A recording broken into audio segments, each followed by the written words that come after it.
Judiciary का एक main point जिस पे आए दिन कई लोग अपनी सहमति नहीं जता पाते हैं वो है कॉलेजियम सिस्टम। जैसा कि आपको मालूम होगा कि हमारे देश में कॉलेजियम सिस्टम के थ्रू ही हाई कोर्ट्स और सुप्रीम कोर्ट्स के जजेस अपॉइंट किए जाते हैं और इस प्रोसेस में सेंटर का रोल नहीं होने के कारण दोनों गवर्नमेंट ऑर्गन्स के बीच बहुत झगड़े देखने को मिलते हैं। पर आगे तब क्या करना होगा जब इस मामले में हमारे देश की प्रेसिडेंट डॉक्टर द्रौपदी मुर्मू ने भी पॉइंट आउट कर दिया कि शायद डिस्ट्रिक्ट जजेस को अपॉइंट करने के लिए ऑल इंडिया जुडिशियल सर्विस लाने की जरूरत है। आपको ध्यान ही होगा कि 75th कॉन्स्टिट्यूशनल डे सेलिब्रेशन के दौरान अपने स्पीच में प्रेसिडेंट डॉक्टर द्रौपदी मुर्मू ने ये पॉइंट आउट किया था कि एक सेंट्रलाइज्ड एग्जाम से डिस्ट्रिक्ट जजेस के सिलेक्शन में डाइवर्सिटी देखने को मिल सकती है। इस वीडियो में हम ये देखेंगे कि क्या ऐसे सेंट्रलाइज्ड एग्जाम्स लाने से देश की जुडिशरी में कोई बदलाव होगा और अब तक इस मामले में सेंटर की ओर से क्या क्या कदम उठाए गए हैं। हम ये भी देखेंगे कि क्या प्रेसिडेंट डॉक्टर द्रौपदी मुर्मू के इस सजेशन को सुप्रीम कोर्ट कंसिडर करेगी या नहीं। आपको सुनकर काफी हैरानी होगी कि ऑल इंडिया जुडिशियल सर्विस को स्टार्ट करने का सेंटर का बहुत पहले से ही प्लान था और उन्होंने इस टॉपिक को अपने ऑफिशियल पॉलिसी का हिस्सा बहुत पहले से बनाकर भी रखा हुआ है। इन सब के बावजूद आप ये सुनकर चौंक भी जाएंगे कि इस मामले में कोई भी कंसेंसस मौजूद नहीं है। जी हाँ, आपने सही सुना। 2022 में union minister for law and justice Kiren Rijiju ने राज्यसभा को इन्फॉर्म किया था कि वेरियस हाई कोर्ट्स और स्टेट गवर्नमेंट्स के लैक ऑफ कंसेंसस की वजह से AIJS को लाने का कोई प्रपोजल नहीं है और यहाँ तक कि इस मामले में सिर्फ 2 हाई कोर्ट्स राजी हुए थे और बाकी सब ने ये प्रपोजल रिजेक्ट कर दिया था। और वहीं इस साल लॉ मिनिस्टर अर्जुन राम मेघवाल ने भी कहा था कि प्रेजेंट में there was no consensus on the proposal for setting up an all India judicial service. ध्यान देने वाली बात ये भी है कि ऑल इंडिया जुडिशियल सर्विस 2017 में पार्लियामेंट्री कंसल्टेटिव कमेटी और the parliamentary committee on the welfare of SCs STs इन 2021 के डिस्कशन का भी पार्ट था। हालांकि इस पर भी कोई कंसेंसस नहीं मिल पाया। अब आप सोचेंगे कि ऑल इंडिया जुडिशियल सर्विस के एग्जाम में शायद सुप्रीम कोर्ट और सेंटर के बीच झगड़े देखने को मिलेंगे, इसलिए भी क्योंकि कहीं ना कहीं सेंटर के अंडर डिस्ट्रिक्ट जजेस को अपॉइंट करने का अधिकार आ जाएगा। पर क्या आपको मालूम है इस झगड़े के अलावा सेंटर और स्टेट गवर्नमेंट में मतभेद होने की ज्यादा चिंता व्यक्त की गई है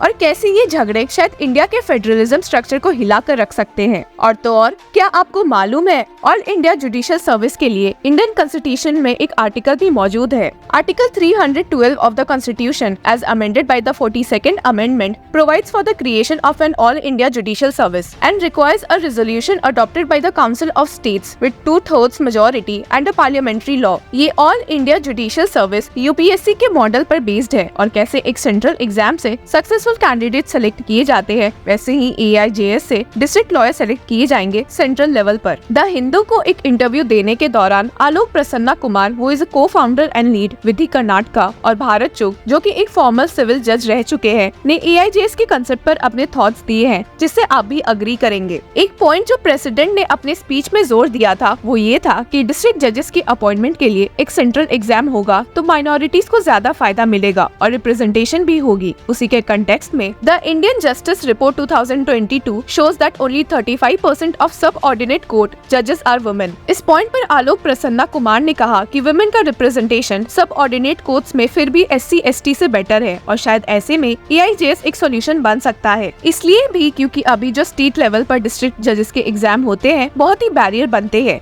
He said, but the key barrier is the entrance exam. Preparing for it is time consuming. The requirement of 7 years of practice to become a district judge also poses a problem because law as a profession is already very difficult if you do not have connections. It is doubly so if you are from an underprivileged community. Advocate चुग ने भी इस point पर अपनी बात रखते हुए कहा, One point where an AIJS may help, different states provide for different patterns of reservations. I think some amount of rationalization can help. अब जैसा कि यहाँ हम बात डिस्ट्रिक्ट जजेस और सब ऑर्डिनेट जजेस को अपॉइंट करने की कर रहे हैं वो भी एक सेंट्रल एग्जाम के थ्रू, तो सवाल ये पैदा होता है कि क्या ये एक स्टेट के रीजनल लैंग्वेज के फैक्टर को अफेक्ट नहीं करेगा, क्योंकि हम सभी जानते हैं कि इंडिया एक डाइवर्स कंट्री है और ऐसे में यहाँ डिफरेंट लैंग्वेजेस फॉलो होते हैं तो वही लोकल कोर्ट्स में भी इन लैंग्वेजेस पर जोर दिया जाता है। रीजनल लैंग्वेज के पॉइंट पर आलोक प्रसन्ना ने कहा, an understanding of the regional language and the dialect of the people giving evidence is important. We are deciding lives here and the smallest mistake in understanding the issues or the evidence may be irreparable. The need to understand understand a language is greater in our case than in the case of bureaucrats. वहीं advocate Bharat ने इस point पर कहा कि शायद AIJS यहाँ उतनी helpful ना साबित हो, एज इन कि अभी भी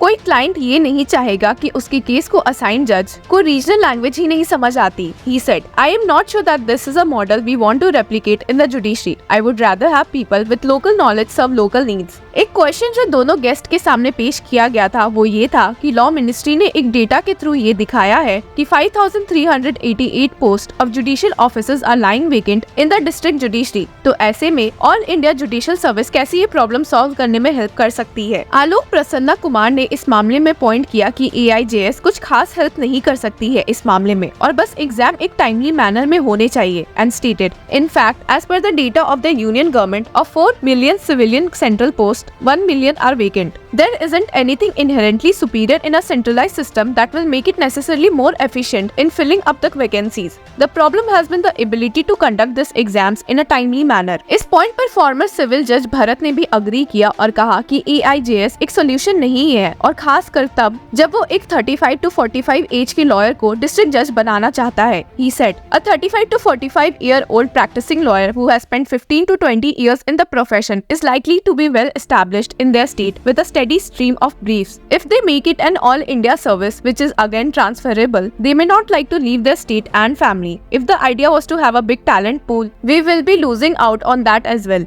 जैसा कि हमने आपको वीडियो के स्टार्टिंग में बताया कि शायद AIJS के इंट्रोडक्शन से इंडिया के फेडरलिज्म को खतरा पहुंच सकता है, इसलिए भी क्योंकि इस एग्जाम के बाद से सेंटर का भी एक रोल रहेगा किसी स्टेट के डिस्ट्रिक्ट जज को अपॉइंट करने में और ऐसे में सेंटर, स्टेट और हाई कोर्ट्स में बहुत ही क्लैशेस देखने को मिल सकते हैं. इसी रिलेशन में आलोक प्रसन्ना कुमार से ये सवाल पूछा गया कि कैसे ये इंश्योर किया जा सकता है कि AIJS कंडक्ट करने के बावजूद भी इस प्रोसेस में हाई कोर्ट और स्टेट गवर्नमेंट का इन्वॉल्वमेंट मौजूद रहे. इस क्वेश्चन का जवाब देते हुए आलोक प्रसन्ना ने कहा कि ऐसा करना बहुत ही मुश्किल हो जाएगा. And stated, why should the high courts accept it? Today they are in control of everything starting from recruitment to the eventual promotion और transfer of that particular civil जज. The state governments will have even less control. They will just be paying their salaries. उन्होंने ये भी कहा कि लोगों को लग रहा है कि सेंटर द्वारा AIJS लाकर बहुत चीजें सुधर जाएंगी, पर वैसा जरूरी नहीं है. उन्होंने इस बात पर भी जोर दिया कि उन्हें इंडियन कॉन्स्टिट्यूशन में अमेंडमेंट के थ्रू AIJS के लिए लाया गया आर्टिकल पर भी डाउट होता है. He said, I am suspicious of the parts of the constitution that were introduced in the 42nd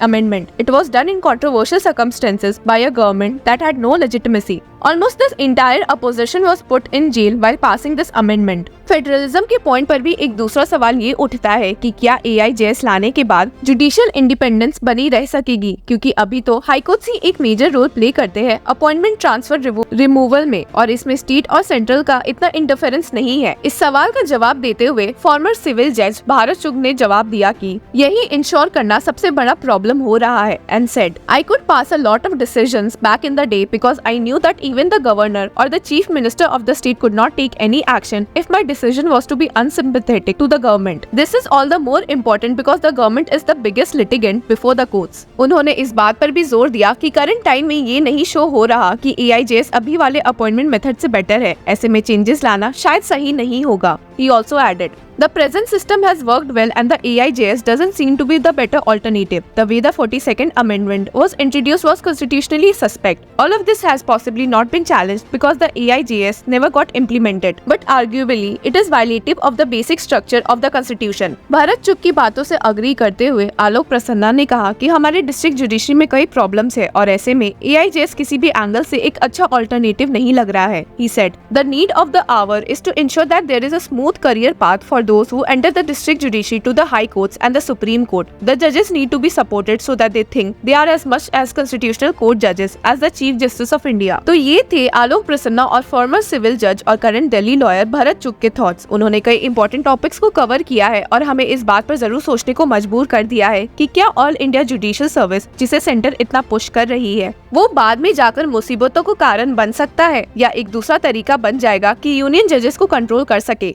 इस मामले में आपकी क्या राय है? Do let us know in the comment section. Till then keep following law chakra.